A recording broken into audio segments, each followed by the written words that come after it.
السلام علیکم. Class 5 chapter number 4 history. Today student we are going to discuss Khilafat movement 1919 AD. ٹھیک ہے, ہم نے کچھ پوائنٹس پڑھے تھے, ہم پیچھے سے کچھ پوائنٹس پڑھتے آ رہے ہیں. ٹھیک ہے, ان میں ہی ایک نیکسٹ پوائنٹ ہے, پاکستان کو حاصل کرنے کے لیے ایک خلافت موومنٹ کی گئی تھی. The Muslims of subcontinent started Khilafat movement in 1919 AD. Following were important objectives of this movement. جو برے صغیر کے مسلمان ہیں, انہوں نے خلافت تحریک موومنٹ ہوتی ہے تحریک, ٹھیک ہے, وہ شروع کی تھی 1919 میں, جس کے اہم مقاصد جو ہیں وہ درج ذیل ہیں. دا سسٹم آف خلافت ان ترکی شوڈ بی کنٹینیوڈ. ترکی پہلے نا سارا اکٹھا تھا, جو ایران, ترکی, سعودیہ عربیہ, افغانستان, یہ جتنے بھی علاقے ہیں نا جو میں نے ابھی نام لیا ہے, یہ سارے ایک ہی تھے ترکی کے اندر. تو 1919 میں نا ان کی ڈویژن ہو گئی. تو مسلمانوں نے جو خلافت تحریک شروع کی تو اس کا کام یہ تھا کہ ترک کو الگ نہیں کیا جائے گا. جو ترکی کا شہر ہے, ملک ہے, اس کو الگ نہیں کیا جائے گا. سعودی عرب الگ ملک نہیں بنے گا, ایران الگ ملک نہیں بنے گا. لیکن یہ تحریک زیادہ کام نہیں آ سکی اور اب سارے ملک الگ الگ ہو گئے ہیں. The sanctity of Mecca Medina and other sacred place should be maintain. اور جتنے بھی ہمارے مقدس مقامات ہیں جیسے کہ مکہ, مدینہ اور دوسرے بیت المقدس, مسجد طوبہ, ان سارے مقامات کو ویسے ہی مقدس رکھا جائے گا اور پاک رکھا جائے گا, اور وہاں پہ صرف مسلمانوں کو ہی الاؤ ہوگا جیسے باقی ہمیشہ ہوتا آ رہا ہے. اگر برطانیہ نے حکومت کر بھی لی تو برطانیہ اور انگریز جو ہیں ان کو تباہ و برباد نہیں کر سکتی. Ottoman caliphate should not be ابولشڈ. اور سلطنت عثمانیہ, اوٹومن کیلیفیٹ کا مطلب ہے سلطنت عثمانیہ کو ختم نہیں کیا جائے گا. 3 مین کام تھے, یہ 3 کام ہو جاتے تو یہ لوگ اپنی خلافت موومنٹ ختم کر دیتے, لیکن بعد میں بہت کوششیں کی گئیں لیکن یہ زیادہ کامیاب نہ ہو سکی اور ترکی کو مختلف ملکوں میں توڑ دیا گیا. 14 points of Quaid Azam 1929 AD.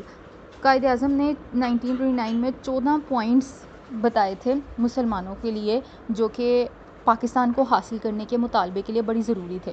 Quaid Azam Muhammad Ali Jinnah gave his 14 points. He strongly defended the rights of Muslims in these points. قائد اعظم نے 1929 میں جو 14 پوائنٹس دیے وہ ان کا مین کام یہ تھا کہ اس میں مسلمانوں کی حقوق کی حفاظت کی جائے اور مسلمانوں کو مائل کیا جاتا کہ پاکستان کو حاصل کرنا ہمارے لیے کتنا ضروری ہے. دین الہ آباد address of Allama Muhammad Iqbal 1930. Allama Muhammad Iqbal gave the idea of separate homeland for the Muslims of India in an address at Allahabad in 1930. پہلے تو جو سارے کام ہو رہے تھے نا تب کسی کو بھی یہ آئیڈیا نہیں تھا کہ ہمیں ایک الگ ملک چاہیے. تب صرف سارے مسلمان جو برے صغیر میں موجود تھے ان کا ایک ہی مقصد تھا کہ بے شک ہم برے صغیر میں ہیں, ہمیں ہندوؤں کے ساتھ نہ ملایا جائے, ہماری الگ الیکشن ہو, ہماری حکومت الگ چلتی رہے, ہندوؤں کی الگ چلتی رہے, بے شک سب کانٹیننٹ کے اندر ہے. لیکن 1930 کے اندر علامہ محمد اقبال نے الہ آباد ایک جگہ ہے وہاں پہ خطبہ دیا, اور اس خطبے کے اندر انہوں نے یہ آئیڈیا دیا کہ مسلمانوں کو الگ الیکشن کی ضرورت یا الگ حکومت کی ضرورت نہیں ہے, مسلمانوں کو ایک الگ ملک کی ضرورت ہے, اور اس ملک کے اندر مسلمان الگ رہیں گے, اپنے رائٹس کے اکارڈنگ رہیں گے, جو ان کے فیسٹیوز, جو ان کے ٹریڈیشنز ہیں وہ ان کو فالو کریں گے اور کوئی بھی ان کو روک نہیں سکے گا. تو سب سے پہلے جو آئیڈیا تھا الگ ملک بنانے کا وہ علامہ اقبال نے دیا تھا. پہلے اس طرح کا کوئی کام نہیں تھا, پہلے صرف یہ ہو رہا تھا کہ رائٹس کو محفوظ کرنا ہے. Then Lahore resolution 1940. Lahore resolution was passed in Lahore on 23 March 1940. پھر آئیڈیا دینے کے بعد مسلمانوں کے لیے قرارداد پاکستان پیش کی گئی جس میں مکمل طور پہ بتایا گیا کہ پاکستان ایک ضروری ملک ہے حاصل کرنا, اور اس کو حاصل کیے بغیر ہم لوگ آگے نہیں جائیں گے.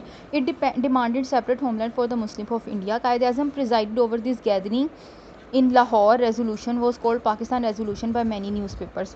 قائد اعظم نے اس کی صدارت کی تھی, ٹھیک ہے, اور وہ اس قرارداد کے اندر نا سارے لوگ لاہور کے اندر جمع ہوئے تھے, اسی لیے اسے پاکستان ریزولوشن بھی کہا گیا اس وقت کی نیوز پیپر کے مطابق, اور پھر وہی نام ہم نے بھی آگے رکھ لیا.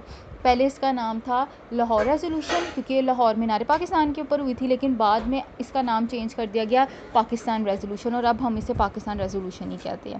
ٹھیک ہے, تو یہ آپ کا کام تھا. اس کے علاوہ آپ نے ایک کام اور کرنا ہے, آپ نے first 5 question what is solar year, یہ دیکھیں, ٹھیک ہے, but how many days are in leap year, what is Hijri calendar, how many years are in decade, century, millennium, and what is meant by 2 nation theory. یہ 5 questions آپ نے یاد کرنے ہیں. ٹھیک ہے,